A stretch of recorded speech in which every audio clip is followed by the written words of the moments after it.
You know that feeling when you're trying to explain something but your ideas just aren't connecting? Or maybe your sentences feel a little clunky? Well, we're going to fix that today. We're going to master 5 tiny but super powerful words that will make your English sound so much more natural and your points totally clear. Ready? Let's jump in. Okay, so picture this. Your boss walks up and says, you can use the same format, but this time the structure needs to be completely different. Wait, what? The same format, but a different structure? Yeah, that's pretty confusing, isn't it? You're probably sitting there nodding, but inside you're thinking, what on earth am I supposed to do? And just when you think you've wrapped your head around that, they hit you with this. The report needs to be longer, although it should also be more concise. Okay, so longer, but also shortened to the point. Longer, but shorter. Right. At this point, you're just staring at your screen, completely lost.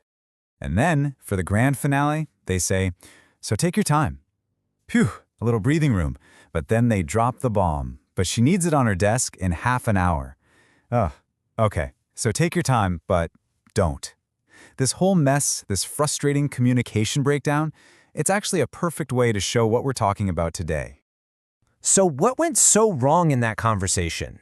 Well, it all boils down to those little words that connect our ideas, words we use every single day. They're kind of like signposts on a highway for your listener. Use them right and everything's clear. Use them wrong and you get a total traffic jam of confusion, just like we saw. All right, let's start with the absolute basics. These are the building blocks, the ones you'll use all the time to either add information or show a different option. First up, we've got and. Probably the most common one out there. Its job is super simple. It just links related things. It's basically saying, here's one thing, plus here's another thing that goes right along with it. Like in our example, get it right and do a good job. See? These are 2 goals that work together. They're on the same team. You're adding one goal to the other. Super simple, super clear. Okay, so what about or? Well, if and is all about adding things together, or is all about making a choice. It's a signal to whoever you're talking to that you're about to present a different option, a different path they can take. This is a perfect example. It needs to be serious or funny. The report can't be both, right?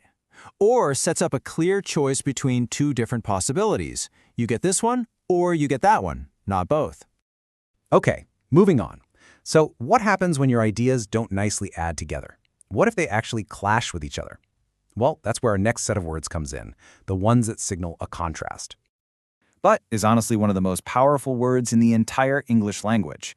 It's like a giant flashing sign that tells your listener, whoa, hold on, what's coming next is going to be different, maybe even the complete opposite of what I just said. It's a game changer. And look how perfectly this works in our crazy boss example. First you hear, so take your time.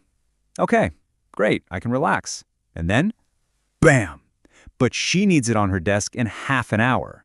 That one little word completely flips the meaning. It shatters that first expectation and tells you something contradictory is on its way. Now, although is kind of like the slightly fancier cousin of but. It does a really similar job. It introduces a contrast, an unexpected idea, but it often does it all in one smooth sentence. It's just a little more formal. So when the boss says, your report needs to be longer, although it should be more concise, that word although is the culprit. It's connecting 2 ideas that just don't fit together, longer versus concise. It's basically saying, yes, do this first thing, even though this second contradictory thing is also true. Okay, you ready? Now for the main event. This is the big one, the one that trips up so many people learning English. We're talking about so versus because, the difference between giving a reason for something and showing the result of something. So or because? What is the actual difference? I mean, they seem kind of similar, but they do totally different jobs. Nailing this difference is a huge step towards sounding more natural and making your argument super clear. Let's do this. Okay, let's break this down. It's actually pretty simple when you think about it. Because gives you the reason. It always answers the question why. But so shows you the result. It tells you what happens because of something else. It's the logical consequence. So just burn this into your brain. Because equals reason. So equals result. That's it. That's the secret.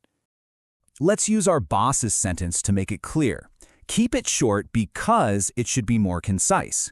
You can literally ask the question, why should I keep it short? And the answer is right there, after the word because. It gives the reason, the why. Now watch what happens when we flip it around. We start with the reason. It should be more concise. Okay, that's the situation. What's the logical result? What should I do? Well, so keep it short. So introduces the action, the result that comes from that first part. See the difference? All right, theory is one thing, but you've got to put it into practice to really make it stick. So let's try a couple of quick questions to test this out. You ready? Okay, here's the first one. Don't get too detailed, blank, it needs to be short. So what goes in the blank? So or because? Think about it for a sec. Is the second part the reason for the first part or the result? And the answer is because. Why shouldn't you get too detailed? The reason is because it needs to be short. Perfect. Because introduces the reason. You got it. All right, last one. Here we go. We want everyone to read it, blank, make sure it's funny. What do you think? So or because? It's so, right? The goal is that we want everyone to read it. What's the logical result of that? What's the action we need to take? So, make sure it's funny. Nailed it. And that's it. And, or, but, although, so, because. Just 5 little words. But they are literally the glue that holds all of your ideas together. They build logic, they create clarity, and they make sure everyone understands exactly what you mean. So now you've got the tools. The question is, what clear and powerful ideas are you going to build?